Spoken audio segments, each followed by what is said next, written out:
তো এই নিয়ে আমাদের সেকেন্ড টাইম বংফিজাতে গেছিলাম।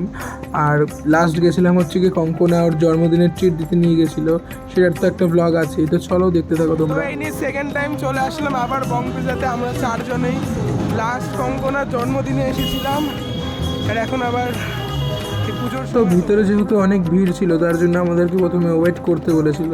তার 10-15 মিনিট পরে আমরা চলে গেছিলাম ভিতরে। এই যে আমরা চারজন বসে পড়েছি আর আমরা মেনু দেখছিলাম। দেন আমার পিছনে এখানে ব্যাকগ্রাউন্ডটা দেখো তোমরা, কি সুন্দর লাগছিল, কলকাতার ট্যাক্সি। তারপরে আমাদের ফার্স্ট আইটেম চলে এসেছিলো এখানে পিজা, তাই একটা ভিডিও করে নিলাম, মৌরিজিটাকে দেখালো তোমাদের। আমরা নিয়েছিলাম হচ্ছে কি সো চিজি চিকেন পিজা, যার জন্য এদের পরিমাণে চিজ ছিল।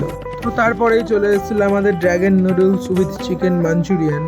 এরপরেই চলে এসেছিলো chicken biryani with egg, and এরপরে চলে এসেছিলো হচ্ছে গিয়ে চিলি গার্লিক পেপার চিকেন। সব কটা আইটেমেরই টেস্ট জাস্ট অসাধারণ ছিল, এক কথায় খুবই ভালো। তো এই যে আমাদের খাওয়া দাওয়া এবার কমপ্লিট, এবার আমরা চলে যাচ্ছিলাম বংফিজা থেকে। তো এই যে আমরা সবাই নামছিলাম বংফিজা দিয়ে।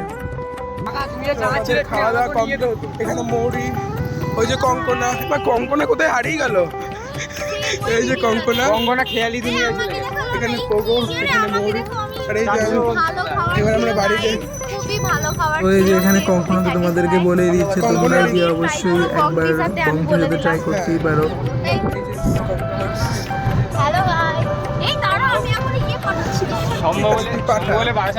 আমাদের খুবই মজা হলো দশমীটা, আমাদের তো কালকে ভাষা নাচটা আমাদের হয়।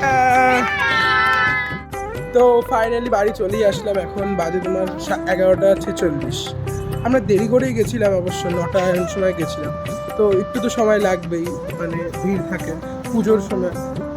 তো বাড়িতে এবার ঘরে ঢুকি, তারপরে ব্লগটাকে শেষ করছি, তো তোমরা দেখতে থাকো।